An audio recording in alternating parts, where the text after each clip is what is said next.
The ballroom pulsed with chandeliers, violins, and exquisite gowns. But for Amelia Harrington, it might as well have been a gilded prison. Everywhere she looked, faces gleamed with polite laughter, champagne glasses raised to fortune stacked higher than chandeliers. She had grown up in this world. Harrington estates, Harrington trusts, Harrington foundations. Silver spoons polished so brightly they blinded the hunger of those who had none. At 24, Amelia was the envy of every glossy magazine. Heiress to a billion-dollar empire, expected to follow her father's rigid footsteps, her life was measured in property deeds and profit margins. Yet in the swirl of admiration and whispers, she felt suffocated, as though every string quartet note was another chain binding her to a future she hadn't chosen. Her father's words that morning still rang in her ears. The family expects strength, Amelia. And strength means choosing wisely. A husband of means. A partner who adds to our name. Choosing wisely meant choosing profitably. She swirled the champagne in her hand, avoiding another tedious introduction from her father's circle, when her eyes drifted down toward the far corner of the ballroom. A man moved quietly among the waitstaff, balancing trays with effortless grace. His face was unfamiliar among the stiff butlers and bartenders, bronze skin, warm dark eyes steady beneath a shock of hair. He stood tall, deliberate, holding himself with a dignity no tuxedo could counterfeit, even in a simple black vest. And then, impossibly, their eyes met. Something shifted inside her. It was a single glance, but the world dulled around it. Violins blurred, heels clicked softer, her chest caught. He said nothing, just offered the faintest nod of acknowledgement before weaving back through the crowd with champagne flutes. It should have ended there. A fleeting stare between strangers. But the seed had been planted, dangerous as it was. Amelia Harrington was not naive. She knew what her world would say if she even thought of entertaining desire for a man outside their circle. Staff were invisible, tolerated only when silent. She should have scolded herself for glancing back toward him 3 more times that night, but she couldn't help it. Something about the calm way he stood apart from the arrogance of wealth steadied her more than the air thick with perfume and expectation. "Amelia, darling," a voice chimed, a voice of sharp sweetness. It was Margaret Leclerc, her father's favorite candidate for his daughter's sensible match, a young investment banker with bloodlines stretching into politics. "I hear your father plans to announce your engagement soon." Amelia smiled politely, a smile honed over years, flawless, courteous, yet sharp enough to pierce steel. "I hear many things." Margaret's smirk suggested she thought she'd already won the prize. Amelia only sipped her champagne, her gaze wandering back once more to the man balancing trays.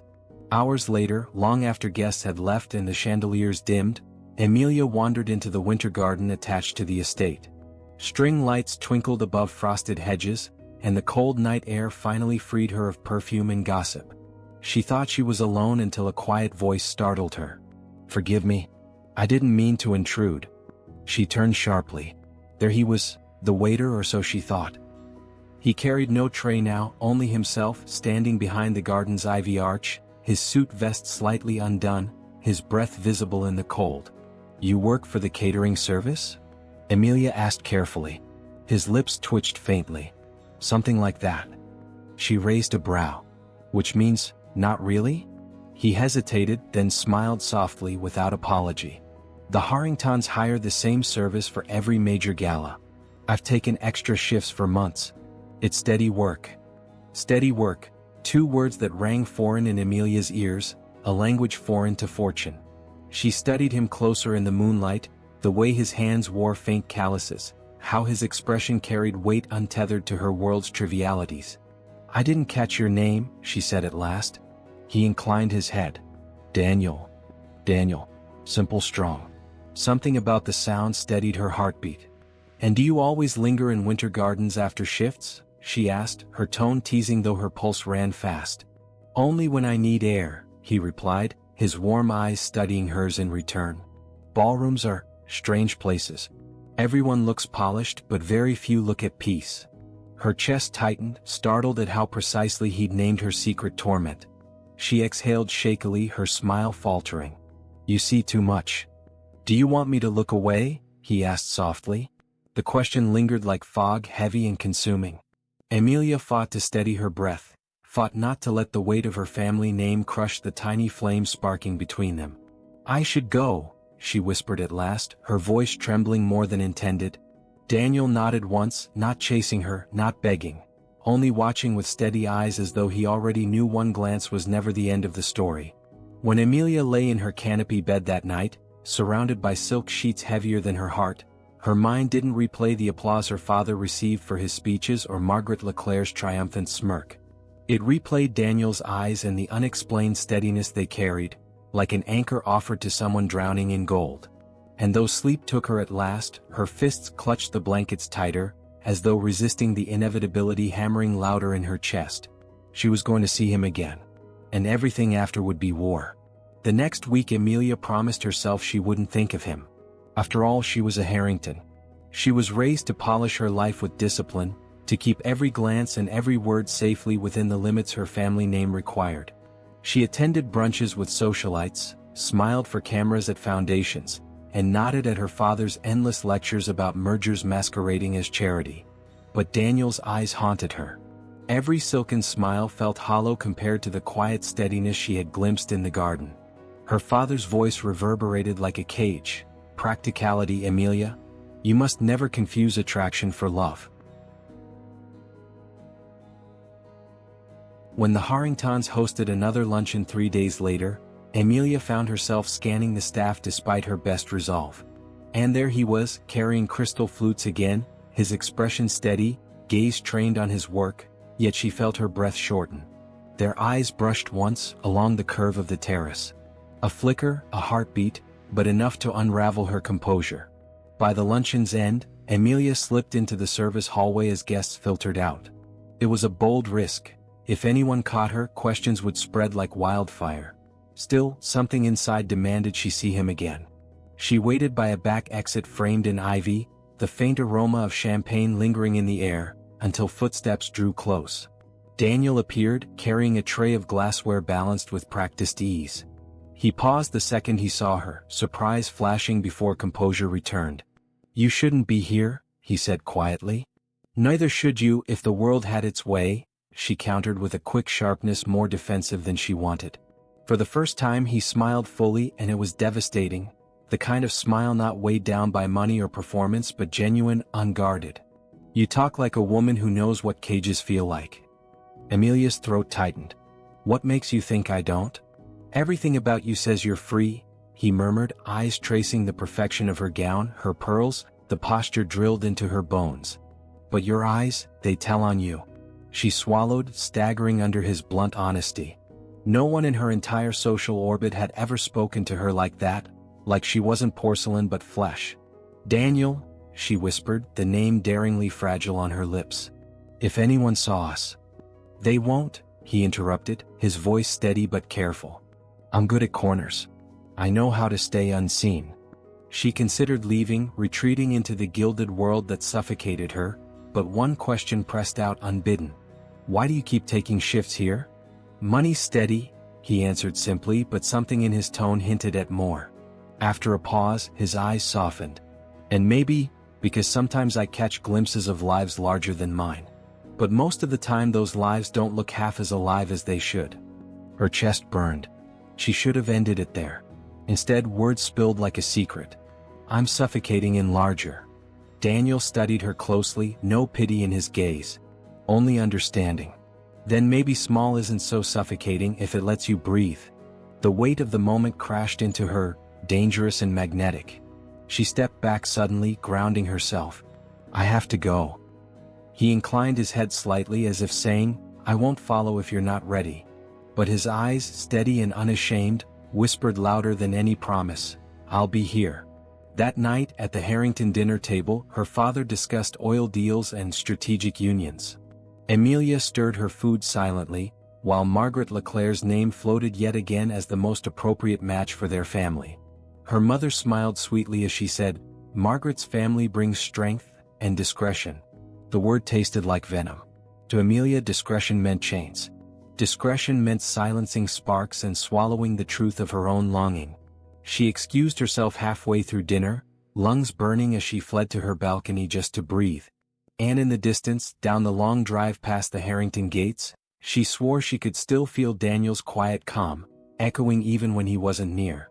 The next time came by accident, or fate. Amelia slipped into town in plain clothes, desperate for anonymity. Without pearls or bodyguards, she wandered an independent bookstore tucked between cafes. Her fingers traced paperbacks as though they could ground her in ordinary. And then, "Surprised to see you here." She froze before turning. Daniel stood by the classics section, holding a battered copy of Les Miserables, a faint smudge of flour across his white shirt as if he'd come straight from another shift. Her heart leapt violently. You read?" A small huff of amusement escaped him. "Words don't belong to wealth, Amelia." The sound of her name pouring softly from his mouth nearly destroyed her balance. She stepped closer, lowering her voice. "If someone recognizes us." But he shook his head gently. "Here you're not Miss Harrington. You're just a girl in a bookstore. And me, I'm not staff. I'm just a man who happens to be standing too close." Something inside her broke open, trembling with dangerous relief. 4:30 sweet stolen minutes, they wandered shelves together. Him recommending novels, her confessing she had always wanted to write but never had permission to pursue anything more than family philanthropy reports. Their laughter slipped quietly through dusty aisles, unnoticed, unstoppable. When they parted, Daniel paused, leaning closer, eyes serious. "You know they'll never approve," he whispered. "I know," she admitted, her chest raw. "Then don't let them decide for you." His hand brushed hers just once, the contact electric. Then he slipped away before anyone could see. That night she stared at herself in a gilded mirror and didn't recognize the woman staring back. For the first time she felt alive. And for the first time she understood how dangerous that feeling would become. Because when you've been caged your whole life, the breath of freedom doesn't just thrill you. It destroys everything you were told to protect. It didn't take long for the whispers to start. Amelia had thought she and Daniel careful. Exchanges brief, whispers tucked in corners, stolen minutes in city bookstores where anonymity cloaked them. But cages have eyes, and the Harrington name meant scrutiny was everywhere. She first noticed it in Margaret Leclerc's smile. A smug curve too precise when their paths crossed at a luncheon. "The world sees what you think it hides," Margaret murmured as she leaned close, voice laced with saccharine disdain. "Careful, Amelia. Reputations don't survive long in ours." Amelia stiffened, but she lifted her chin. "Perhaps mine doesn't need saving." The reply stunned Margaret into silence, though her eyes sharpened. When Margaret departed with a swish of silk, Amelia's chest heaved. Her father would hear of it. She had no doubt. At dinner that night, his storm arrived. "Amelia," Charles Harrington snapped, setting down his wine glass hard enough to crack crystal. "You were seen at the bookshop in town. With him." Her spoon clattered into her bowl. It didn't matter how, driver gossip, paparazzi, Margaret's serpentine whisper. The truth had traveled as it always did. "With who?" she asked, though the shake in her voice betrayed her. Charles's gray eyes cut steel. "The help. The boy who carries trays as though he could straighten himself into your world. Daniel, isn't it? A name that reeks of ordinary." Her mother winced. "Darling, surely it was only passing. A misunderstanding." But her father's gaze drilled harder. "Your inheritance, your place, your future, it binds you to duty. And duty does not bend for infatuations beneath your station. Do not shame our name again." Amelia's pulse thundered. Shame. The word clawed into her, dredging chains of childhood. She'd been trained never to resist. Yet that night, as she tore studs from her earrings and collapsed into her bed, she whispered into darkness, "He is not shame." And she knew the rebellion had begun. The next week she sought Daniel, this time deliberately, choosing defiance over fear. She found him leaving a cafe where he had picked up extra shifts. "They know," she said at once, breathless. His expression sharpened. "Your family?" She nodded. "They warned me, called you ordinary. Called us shame." Daniel's jaw tightened, but his eyes stayed steady. "Then let me go. Spare yourself their wrath." Her breath caught. "Is that what you want?" He hesitated, then whispered, "Never. But I won't let them hurt you for me." It was in that trembling moment that Amelia stepped forward, closing the dangerous space. "Then you don't get to choose that sacrifice alone." Their hands touched for the first time deliberately, palms warm against cold winter air. A single act and it was enough. The rebellion crystallized, subtle at first. From then on, they sought slivers of time, strolling back alleys instead of avenues, coffee from quiet stalls instead of grand salons. Conversations flowed easily as though they'd known each other in another life. Daniel teased her about her formality, calling her princess in jest, while she poked fun at his quiet broodiness, claiming he enjoyed watching storms more than smiling. Yet beneath the laughter lay steel. "You'll lose everything," Daniel said one evening in the park, words heavy but eyes tender. "Your father's approval, your inheritance. They won't forgive." A wind swept through bare branches. Amelia shivered, then whispered, "Maybe everything is just weight if it keeps me caged." He reached for her then, hesitation crackling before giving in, and their lips met for the first time. No chandeliers, no gilded stage. Just two people colliding where they weren't supposed to, fire blooming despite frost. For Amelia, the kiss was salvation and damnation in the same breath. Her chest ached with the intensity of it, yet the ghosts of warning echoed, unapproved. Shame. Risked fortune. And the storm arrived sooner than she imagined. The following Sunday, Charles Harrington stood in the drawing room with Margaret Leclerc beside him, a smug smile stitched on her lips. Amelia knew instantly. He knew not only of stolen glances but of stolen kisses. "Enough," her father thundered. "You will end this charade immediately." Margaret's voice dripped venom. "It's fortunate we caught it early. There's still time to save appearances." Amelia's gut twisted, fire sparking. She looked at her father squarely and said words she'd never spoken to him before. "No." The silence cracked wider than any shout could. Her mother gasped softly. Charles's face warped crimson, but Amelia didn't falter. "No," he echoed dangerously. "I won't live the script you've written out of fear," she said, chest pounding. "Daniel is not shame. Shame is pretending to love people with fortunes while dismissing the ones whose hands hold this empire together." Her father's glass shattered against the fireplace, wine bleeding across marble. "Then you'll have nothing," he roared. "Not a cent, not a trust, not an estate. If you chase this foolish fantasy, consider yourself disowned." Her legs trembled. The weight of his threat thundered through her soul.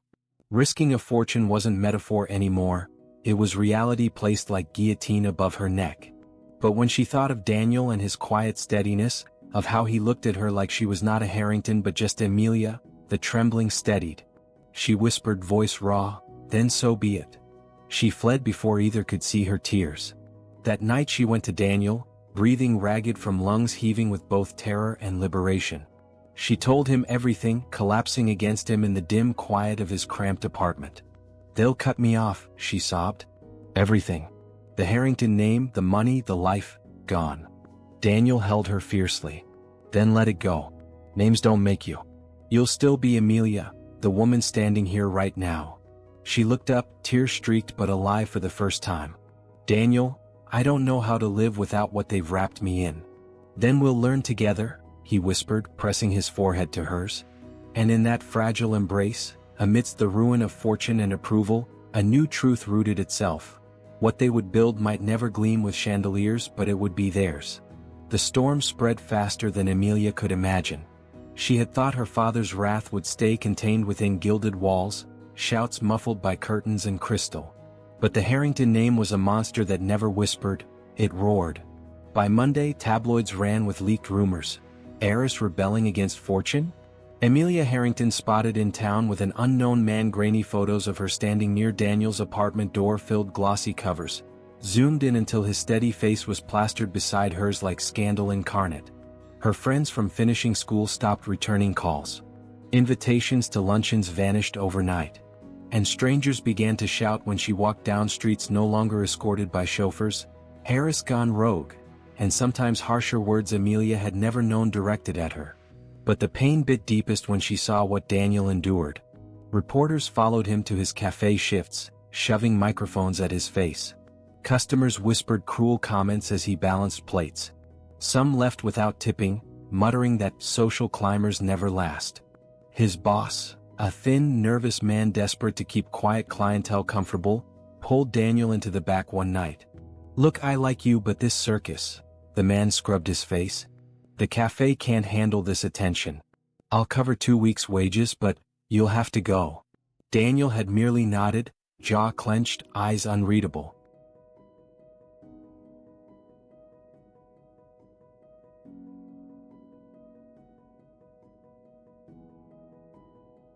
When he told Amelia, she broke, guilt pouring down her face.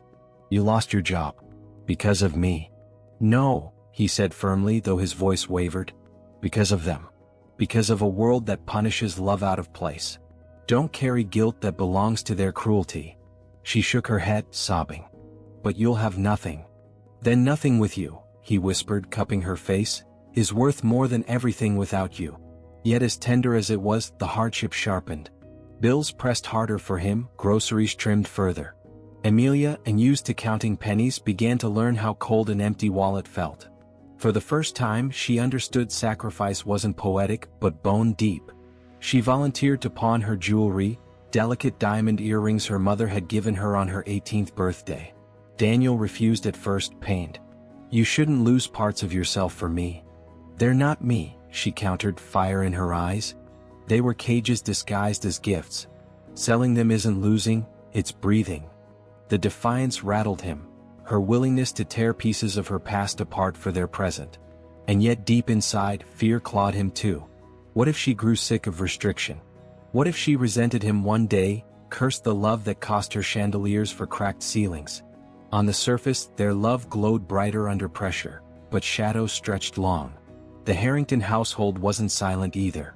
Charles Harrington doubled down on efforts, parading Amelia's absence at every gala as a childish lapse. Margaret Leclerc appeared at his side constantly, her chin tilted high as though staking her claim that no rebellion could undo carefully arranged futures. "People forgive," Charles said at one press conference, smiling icily. "Passions flare. But legacies endure. My daughter will return to her senses. Harringtons don't squander their lives." Amelia read the line aloud in Daniel's small kitchen, voice shaking. "He's erasing me before I even leave." Daniel tore the paper from her hands and tossed it into the trash. "Then we'll rewrite you where his ink can't reach." But even as she leaned into his faith, a part of her quivered. Leaving her family's wealth meant losing protection, losing power. It meant being branded reckless by an entire society raised to sneer at love without contracts attached. Was she ready to carry both their weights forever? The breaking point came when Charles made his retaliation public and merciless. One evening, Amelia returned to Daniel's apartment trembling. "They froze my accounts," she whispered. Daniel's face darkened. "All of them?" "Yes. Father said if I insist on this, then I take not a cent with me." Her eyes burned. "It's gone, Daniel. All of it. My trust fund, my cards. I have nothing." He stepped forward, catching her shaking shoulders. His voice softened even through the fury. "Then we'll fight. My hands still work, ISA. My back still bends. We'll survive." She collapsed into him. "But you deserve more than surviving. You deserve someone who brings you peace, not storms." And there it was, the same fear pressing at both their lungs. That she would ruin him. That he would feel caged by her sacrifice. Yet Daniel gripped her tighter, his voice breaking in its strength. "Peace without you is emptiness. Noise with you is life. Don't you dare think storms aren't worth it when I have your hand." She sobbed against him, torn apart. For the first time, she realized risking fortune wasn't just metaphor. Her father had cut her off entirely. She had traded pearls and protection for cramped kitchens and relentless questions of worth. But in the flickering light of Daniel's apartment, lit with the single lamp he'd thrifted, when he brushed her hair back from her damp cheeks and whispered, "You're not an heiress anymore, Amelia, you're just mine," something steady bloomed in her. Because perhaps risking fortune wasn't loss, it was freedom. They would pay for it with exhaustion and ridicule. They would hunger, they would doubt. But maybe, for the first time in her life, it was hers to live. When she finally slept that night, curled against Daniel's chest, her dreams weren't filled with pearls, chandeliers, and her father's fortune. They were filled with cracked walls, laughter echoing, and a love strong enough to keep breathing even when approval was long gone. The fallout only grew louder. Amelia never realized how quickly fortune shifted to fury when loyalty broke. The woman who used to be photographed stepping out of town cars in designer gowns now found herself splashed across the tabloids in grainy shots leaving Daniel's cramped apartment. "Heiress in ruin," one headline screamed. "From pearls to poverty." The cruelty was relentless. Commentators chuckled on late-night panels, calling her the princess who traded a crown for a janitor's broom. Her father's allies cut her name from future boards, philanthropic events removed her from rosters, and the social calendar she'd once been imprisoned by now slammed its gilded doors entirely. Daniel tried to protect her. He walked at her side through sneering crowds, scowling at cameras flashing too close, trying to wrap himself like armor around her trembling body. But ridicule was a fire. Armor only lasted so long before the heat scorched through. One Saturday, when Amelia dared to buy groceries alone, two women in pearls cornered her in the market. Their laughter was sharp as glass. "Where's your prince, darling?" one sneered. "Couldn't afford the carriage fare?" The other smirked. "Your poor mother." Imagine the humiliation. Her daughter throwing away billions for a boy who pours coffee. The words cut sharper than knives. Amelia fled with shaking hands, groceries spilling as she scrambled onto the bus. She pressed her forehead to the cold glass, fighting tears. Was she strong enough to endure this forever? That night she told Daniel, voice trembling, "Maybe my father was right. I've dragged you into fire. If you walk away now, they'll forget me eventually. You could build without me." But Daniel caught her chin, his dark eyes burning. "Don't you dare finish that sentence. Do you know what kept me alive, serving plates to men who would never notice my existence? The hope that somewhere, somehow, I'd find a reason bigger than working and sleeping. And then you appeared. If you leave, I say it's not survival. It's death with slower breath." She broke against him, sobbing into his chest, clinging tighter than ever. Yet her father wasn't finished striking. Charles Harrington arranged a gala within weeks, ostensibly to honor new business partners, but every article shouted the real intention: Harrington patriarch to address daughter's reckless spiral. Amelia received no invitation. But Margaret Leclerc would be there. Margaret's family fortune gleamed in every column, painted as the true heiress worthy of legacy. Carmen came rushing to Amelia's apartment breathless, clutching one of the embossed invitations she swiped from another employee. "I say they're going to erase you. Publicly. Margaret will stand beside your father. He'll declare you cut off, all but dead to Harrington name." Amelia felt her blood drain, her body trembling. "So that's it. I vanish, rewritten as a shameful ghost.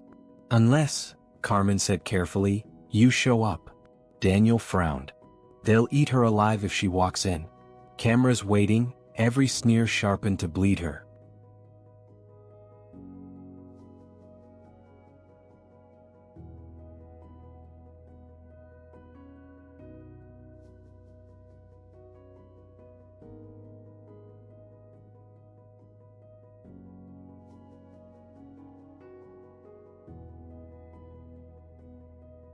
But Carmen's gaze was steady. And maybe she bleeds loud enough that the world sees she isn't afraid. Maybe for once, she owns the story they've been writing for her. Amelia's pulse thundered. The thought of stepping into that ballroom, surrounded by every cold stare and cruel whisper, terrified her more than anything. But the idea of running forever, of shrinking until she was erased, terrified her more. That night, Daniel found her on the fire escape, staring at the city. "You don't have to prove anything to them," he said quietly. "I'm not proving it to them," she whispered. Her eyes met his, blazing with fire shaped by weeks of pain. "I'm proving it to myself." The gala was radiant cruelty, chandeliers glittering over crystal flutes and malicious whispers. Margaret stood beside Charles like a crowning jewel, wearing Harrington emeralds Amelia remembered from her mother's chest. Reporters lined the perimeter like wolves, waiting for the patriarch to slaughter his wayward daughter publicly.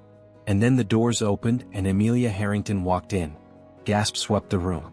She wore no pearls, no diamonds, only a simple silk dress in midnight blue, borrowed from Carmen's aunt. Her hair brushed her shoulders naturally, no tiara weighing it down. The lack of opulence radiated louder than jewels ever could. Margaret's smirk faltered. Charles's face blanched, jaw clenching. Reporters snapped furiously, lights flashing as Amelia stepped alone into the center of a room heavy with condemnation. Her heart thundered, but her spine stayed tall. Charles's voice split the air, fury trembling under aristocratic cool. "How dare you walk into this house after disgracing Harrington legacy with your childish rebellion?" Gasps curdled. Amelia's throat dried, but she forced her voice to carry. No, father. I didn't disgrace the legacy. I simply refused to be imprisoned by it. She turned her gaze steadily across the crowd, meeting every gawking eye. Yes. I fell in love with a man who works with his hands instead of stock portfolios. A man you dismiss because he does not gleam on magazine covers. But for the first time in my life I breathe honesty. Not contracts. Not masks. And if you call that shame, then shame is worth my fortune. The ballroom erupted with half-suppressed gasps, camera shutters clicking like thunder. Charles bellowed, "You are no daughter of mine." Her chest cracked, but she held firm. Then so be it. I'd rather be no one's daughter than a pawn masquerading as one. Then, to everyone's shock, Daniel stepped through the doors himself. He had waited in the shadows but could no longer stand still. He crossed the room quietly, gaze steady, and without hesitation slipped his hand into hers. For one unbearable moment, silence reigned. Margins shattered, protocols fractured.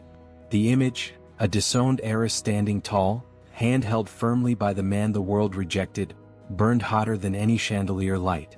Flashes exploded. Whispers crescendoed into chaos. Margaret's smirk cracked clean apart. Charles looked apoplectic, but Amelia clung to Daniel's hand tighter, her strangled heart alight with something fierce: freedom. For the first time, she had owned her voice in the arena built to silence her. The battle wasn't over. She knew storms would come fiercer tomorrow. But tonight, love had walked into the lion's den and dared to roar back. The morning after the gala, the world was ablaze. Clips of Amelia's defiant speech spread like wildfire. Late-night hosts replayed her words. Social feeds flooded with divided commentary, some lauding her bravery, others sneering that she had thrown away dynastic security for a nobody. But Charles Harrington's retaliation was swift and merciless. By 9 a.m., Amelia received a courier envelope. Inside, a single document: official notice of disinheritance. All trusts revoked, her name erased from company charters, future entitlements dissolved. At the bottom, her father's signature lay like iron across parchment, final and cold. Her chest tightened as she folded it back into the envelope. "It's done," she whispered to Daniel. "I'm not just disowned. It's as though I never existed to them." Daniel cupped her cheek, eyes unwavering. "Then we'll build existence ourselves." But building without bricks was not easy. Though Daniel searched tirelessly, jobs vanished the second his name hit applications. Employers flinched at the scandal trailing him. "We don't want the press out front," they muttered, no matter his qualifications. Months ago he'd worked steady cafe shifts. Now doors slammed as if his love had cursed him. Groceries grew tighter, rent loomed heavier. Amelia pawned her last necklace, the gold band her mother once clasped around her wrist. Daniel caught her crying in the pawnshop's bathroom. "You shouldn't have to do this," he whispered, fierce yet aching. "Yes, I should," she insisted, wiping tears. "It was never mine in the first place. They gave me riches like leashes. I cut them off. What's left is honesty." Still, fear gnawed at her. Nights were spent staring at cracked ceilings, stomachs tight from skipped meals, nerves fraying in the silence after laughter ran out. One evening, Daniel came home from another fruitless job search, damp from rain, eyes worn. Amelia sat at the tiny table, bills spread like curses across the wood. Her voice cracked. "Daniel, what if love isn't enough?" He froze, rain dripping from his hair. "Don't say that." Her tears spilled. "I was raised in a world of security. Even if I hated it, it fed me, shielded me. Now I'm watching you walk miles for rejection, watching us starve for dignity. What if one day you look at me and can't forgive me for trading a fortune for this?" He sank to his knees in front of her, gripping her face between calloused palms. His voice shook with more pain than fury. "I didn't fall in love with fortune. I fell in love with the woman who threw it away because the world told her it was stronger than her soul. Don't belittle that by doubting it." She sobbed, collapsing into his arms, clinging hard. And for that night, his promise steadied her. But hardship didn't relent. Reporters lingered still, hungry for collapse. Margaret Leclerc graced magazines gloating beside Amelia's father, her smile a knife. The proper heiress, the papers called her now, their way of burying Amelia alive. Yet amidst ruin, something unexpected happened. One afternoon, While Amelia walked through the city market clutching a cloth bag of vegetables, a woman stopped her. Not a socialite, not a reporter, just a tired mother with 2 children tugging at her hands. "Miss Harrington," the woman said softly, eyes cautious.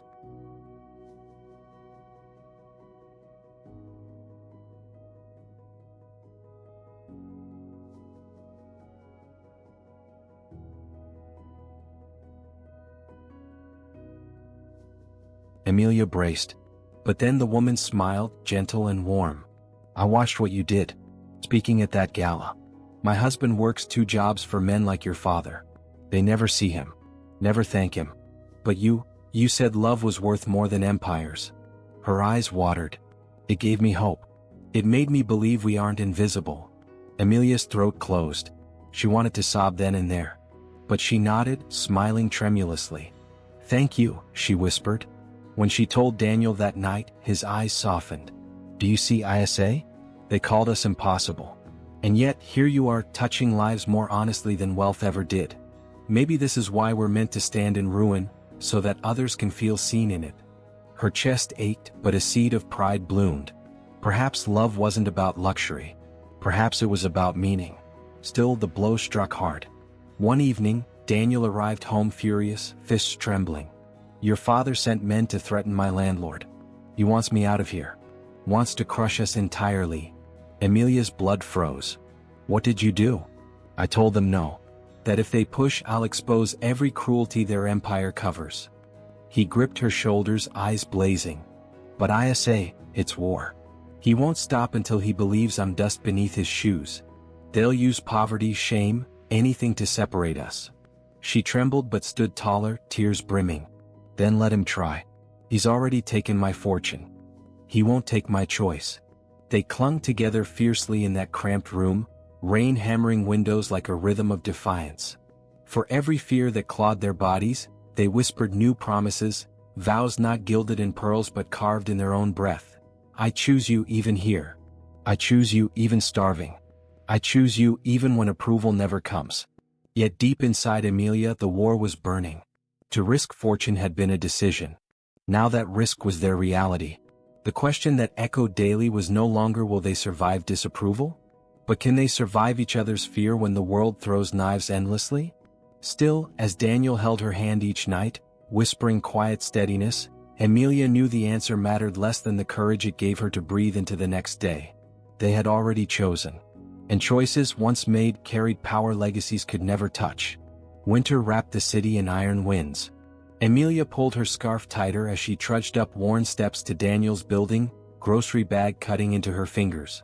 Potatoes, carrots, 1 loaf of bread, that was all their pooled coins bought this week. Her palms smarted from cold, but worse was the ache in her chest. Not from want, but from the way each sacrifice whispered her father's condemnation. Inside, Daniel stood at the stove, coaxing weak broth from bones a butcher had left for free. He looked up as she entered, his smile tired yet determined. "Rough day?" "Nothing new," she sighed, slipping the groceries onto the counter. "A woman stopped me on the bus. Asked if I missed champagne more than decency." Daniel's jaw ticked, ladle pausing mid-air. "And what did you say?" A bittersweet smile tugged at her lips. "That champagne never warmed anyone. But your soup nearly does." He chuckled softly, tension easing. Still, Amelia saw under his humor, the tightened shoulders, the bruised pride of a man shut out of work not for lack of skill but for daring to love above his station. Later that night, after broth and bread, Amelia caught him staring out the window at the skyline glittering in wealth they no longer touched. His expression cracked something sharp in her. "You regret it?" she whispered. He turned, startled. "What?" "Me. This. Trading chandeliers for cracked plaster." Her throat tightened. "Tell me the truth, Daniel. If you still had steady shifts, if my father hadn't destroyed every door, would you be happier without me?" His eyes widened, wounded.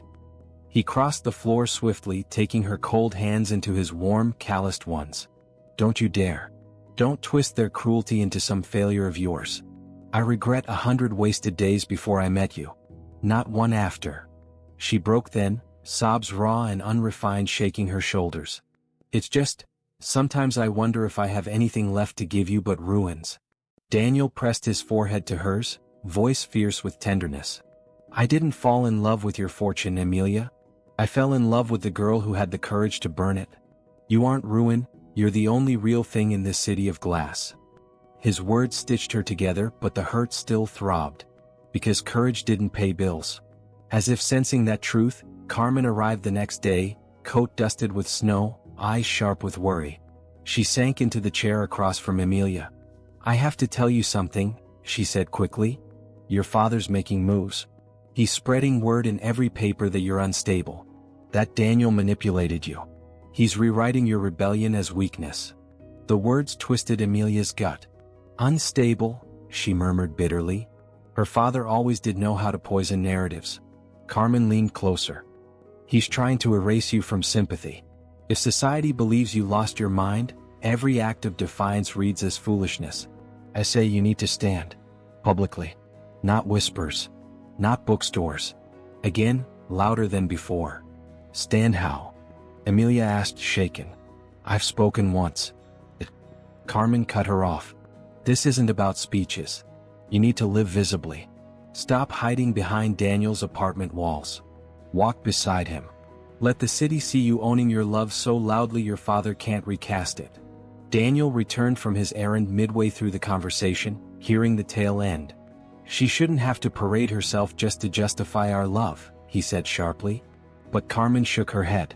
This isn't about parading, it's about claiming. If she hides, he wins. Silence followed, heavy as the drumming of winter rain on the window. Amelia inhaled slowly, trembling but resolute. Then maybe she's right. Daniel's eyes narrowed, torn between pride and fear. I say if you step out there again they'll spit worse venom. They'll drag you mercilessly.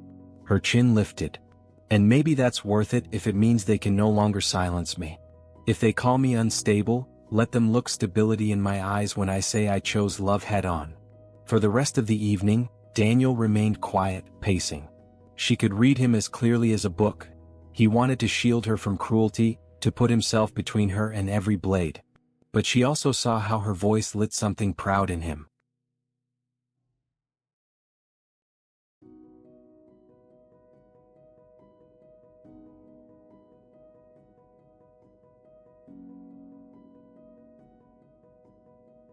That night Amelia sat in front of the mirror, brushing her hair slowly, watching her reflection through blurred candlelight. Not the heiress from magazines. Not the daughter at gala tables. Just a woman who had lost everything gilded, except her choice. She whispered to her reflection, voice fragile but steady. If risking my fortune is madness, then I'll embrace madness. If it's ruin, I'll walk it anyway. When Daniel came to her then, kneeling beside her, she turned with wet cheeks and smiled faintly. Tomorrow we walk together. Not hidden. Not apologetic. Together. He pulled her hands into his, kissed her palms with reverence. Then tomorrow, let the city witness impossible love. The following morning the world indeed watched. They didn't ride in sleek cars. They took the subway, shoulders brushing strangers who recognized her instantly. Flashes sparked. Gasps echoed. Commentators scribbled furiously. But Amelia didn't flinch. She slipped her arm into Daniel's as they climbed into the winter light, standing taller than ever. His warm presence at her side was no shield. No, he was her partner, steady and deliberate as they walked shoulder to shoulder through jeering crowds. Some booed. Some clapped. But all saw. And for the first time the impossible heiress didn't look trapped. She looked free. That evening headlines erupted again. But buried among ridicule, Amelia found one paper's headline different. Courage or folly? Heiress chooses love before fortune. The article read, perhaps Amelia Harrington is not mad. Perhaps she is the only one among gilded dynasties who dares to live visibly, audaciously human. She wept at the words because finally someone glimpsed her truth. In the cramped kitchen, Daniel wrapped his arms around her from behind, his voice deep in her hair. See? Not ruin. Revolution. And though storms still loomed, Amelia let herself believe. The victory of walking openly with Daniel lasted barely a week before the counterattack hit. Charles Harrington had never been a man to lose quietly. It began with whispers planted in papers. Amelia Harrington unstable, manipulated by a lower-class opportunist. Then came false accounts of Daniel's past, fabricated debts, invented affairs, claims he had been fired for theft. Tabloids screamed the headlines until the lies started to stick.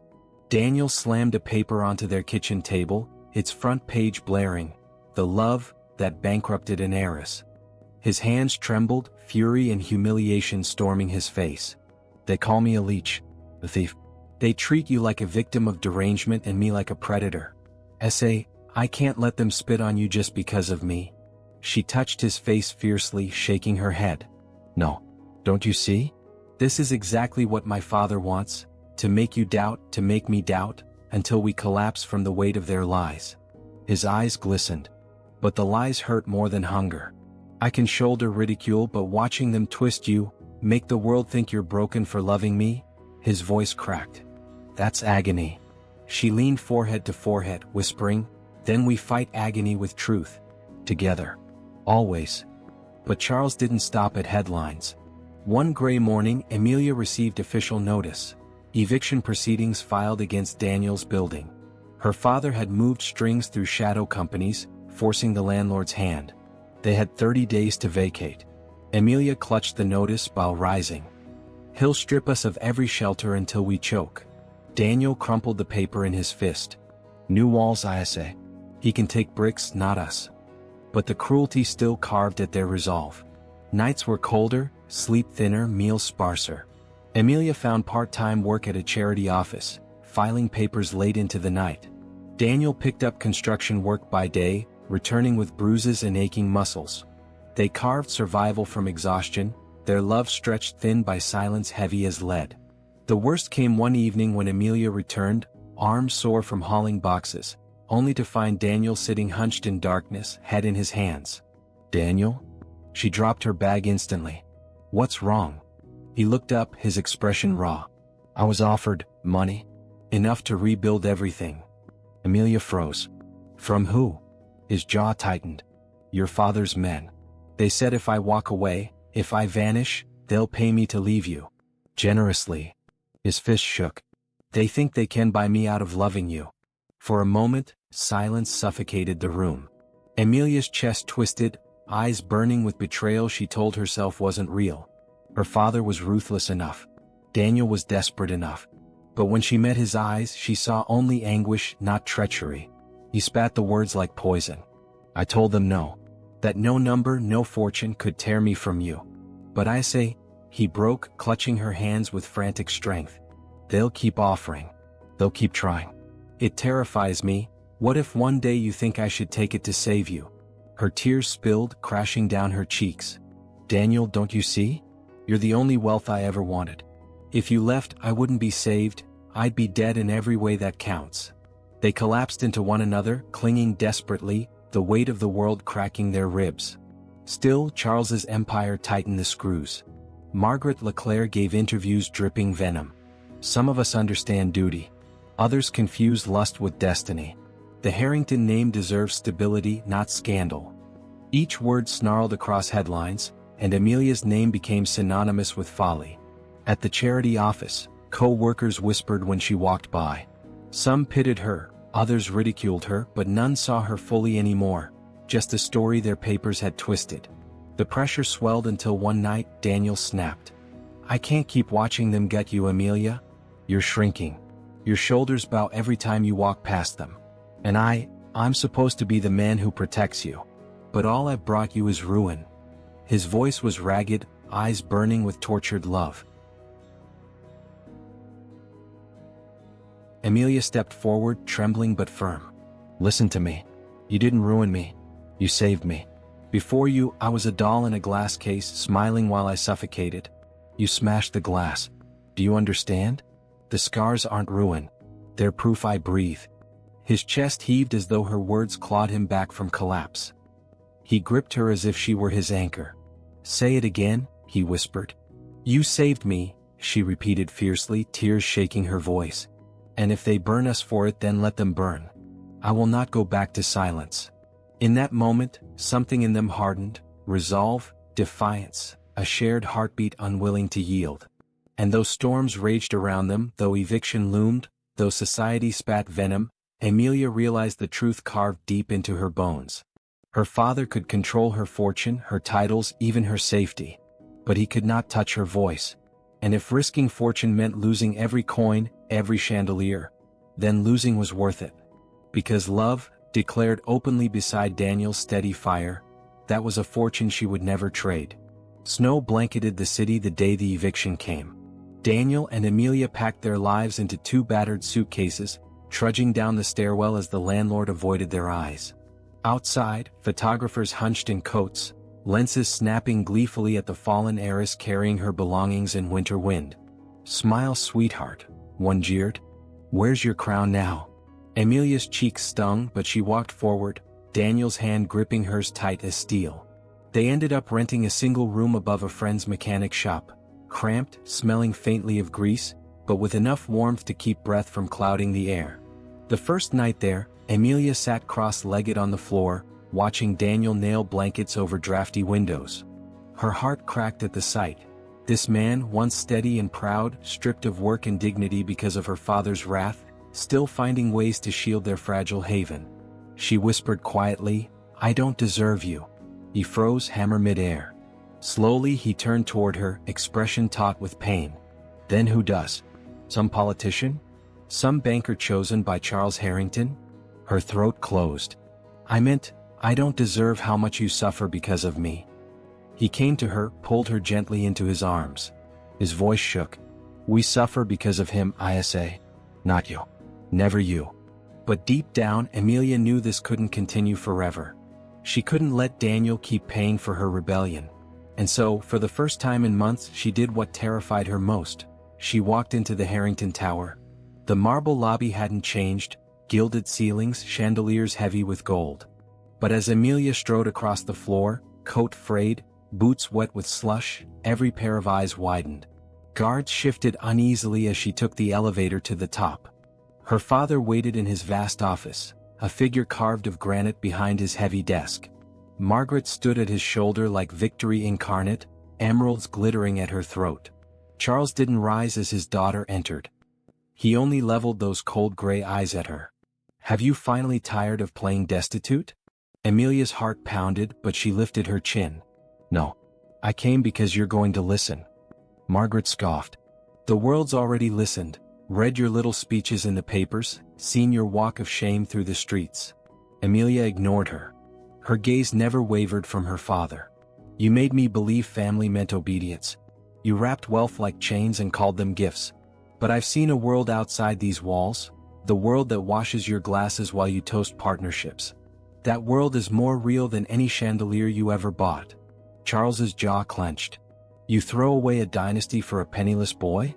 That is not worldliness, Amelia, it is madness." Her voice hitched but steadied. "You call it madness because you've forgotten love. You confuse ownership with honor. You confuse control with care. You wanted a daughter molded from profit margins, not flesh." Margaret snapped, "Enough theatrics. You came here to beg forgiveness, admit the mistake." Amelia whirled, fire bright in her eyes. "No. I came to tell you that one day your empire will crumble not because I left it, but because you built it on fear. And when it does, you'll realize the fortune you worshipped gave you everything but joy." Charles rose then, slamming his hands against the desk. His voice thundered through the hall. "If you walk out of this office now, your name is finished. You will never be welcomed back. You are no Harrington." Her tears brimmed, but her voice steadied with fierceness carved from months of pain. "Then remember me as nothing, Father. Because nothing with love is more than everything without it." And before he could unleash another roar, she turned on her heel, shoulders high, heart quaking but unbroken. Margaret's venom chased her down the hall. "You'll regret this, Amelia Harrington. Your name will be dirt." Amelia stopped just long enough to look back, tears glimmering like diamonds. "My name was never the prize. My voice is." When she reached the street below, Daniel was waiting by the curb, eyes taut with concern. She walked straight into his arms, shaking, half from fear, half from liberation. "I told him," she whispered hoarsely. "I burned the last bridge." Daniel pulled her close, his own eyes wet. "Then there's nothing left to chain us." That night, in their tiny room above the mechanic's shop, amid peeling wallpaper and the hum of engines below, Amelia and Daniel lay on the thin mattress, holding each other tighter than ever. They had no savings, no home, no approval. Only love. And yet, paradoxically, Amelia felt lighter than she ever had in her life. For the first time, she had spoken without hesitation, not just to the world but to her father. Nothing remained of her fortune except ashes, and still Daniel looked at her as if she were priceless. She inhaled against his chest, voice small but sure. I was always terrified of nothingness. But maybe nothing is where we begin again. Daniel pressed his lips to her forehead, whispering, then let's build everything from nothing. Together. Spring melted the snow, and with it, something shifted in Amelia's veins. The world still called her reckless, still framed Daniel as an opportunist, but time dulled society's obsession. Headlines moved on to fresher scandals, and the roaring circus that once devoured them settled into background noise. With scandals' fire dimmed, Amelia and Daniel learned to breathe again, though survival remained sharp. They worked side by side, Daniel on construction sites, his hands scraped raw, Amelia at the charity office, sorting files, tutoring children after hours for nothing more than gratitude. Their days were long, their nights often hungry, but laughter began creeping back, tentative and healing. One evening, while cooking lentils over a flickering stove, Amelia caught Daniel staring at her. "What?" she asked, smiling despite herself. "You look..." He leaned his chin into his palm, eyes softening. "Free." Her breath caught. In a cracked kitchen with noises from engines below, dressed in thrift clothes, she truly did feel freer than under diamonds and pearls. Her smile trembled. "Maybe freedom takes losing everything you thought you needed." He kissed her fingers, rough palms cradling silk-soft skin. Then losing everything was worth it. But fate had one more twist.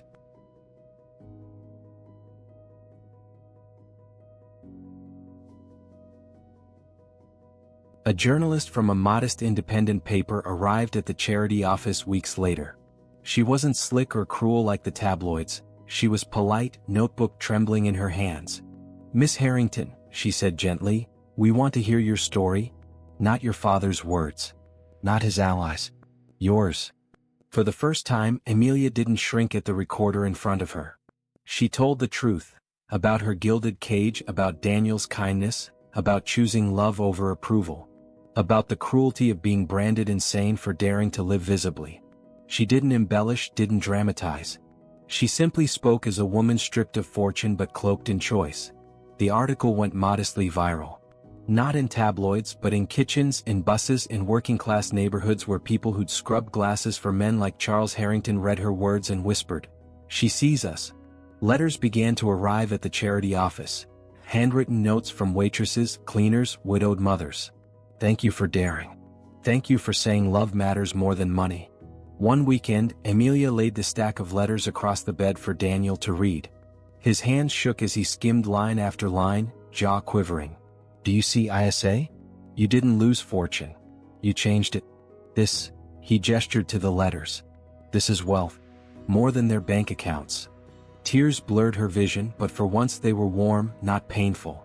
Spring turned to summer, and their mechanic shop apartment filled with something fragile yet unshakable, hope. Daniel took a small foreman position at a construction firm willing to see him for more than scandal. Amelia received an offer to help run literacy programs at her charity, a modest salary but meaningful. The heavy weight of survival lessened enough that one evening, they found themselves walking by the river, ice cream cones in hand, sun dipping gold across water. "Do you remember," Daniel murmured, "when you told me you feared nothingness?" She laughed softly. "It consumed me for months. And now..." She stopped walking, staring at his profile, the sunset sculpting his face in bronze. Her chest swelled, thick with emotion. "Now I see nothingness wasn't an end. It was an invitation." She tilted her head, smiling through tears. An invitation to build everything real. He set his cone aside, reached for her hand, and suddenly sank down on one knee against the riverwalk stones. Amelia gasped, the air knocked from her lungs. "Amelia Harrington," he said hoarsely, voice trembling yet steady, "you risked everything for love. You gave up empires for honesty. And you've taught me what wealth truly is, not money, not pride, but moments like this. So I have nothing gilded, no pearls, no diamonds. Only this," He held up a simple silver band, polished plain. "Will you marry me? Will you keep building this impossible, unstoppable life with me?" Her tears came in a rush as she dropped to her knees and flung her arms around him. "Yes," she whispered into his shoulder. Louder, trembling with joy. "Yes. Yes. 1,000 times yes." Applause erupted from strangers passing along the river, clapping as if they understood they had witnessed not just a proposal but defiance turned into destiny. That night, in their small room, Amelia slipped the plain silver band onto her finger and studied it under lamplight. It gleamed brighter than every jewel her father ever bought her, because it carried sacrifice, courage, survival, love refined in fire. The world did not suddenly approve. Invitations did not flood back. Charles Harrington remained silent, cutting her name from heritage as if she never existed. But for once Amelia no longer cared. She had risked her fortune for love nobody approved of, and in doing so she had built something stronger than any approval could grant. Years later, their modest apartment became a small townhouse buzzing with children's laughter, Amelia's literacy work blossoming into a community school that bore no Harrington title but taught truths her father never could. Daniel rose to run his own construction firm, not vast but honest, his roughened hands building not empires but homes. At night, when their children were tucked into bed, Amelia would lean against him on the porch, the silver band still on her hand. And she would whisper, "Do you remember when the world said we were impossible?" And Daniel would smile, pressing a kiss to her temple. "Then let them look now. Impossible became ours." And her laughter, pure and free, would drift into the quiet dusk, not the laughter of an heiress in pearls, but of a woman who had finally claimed her true fortune.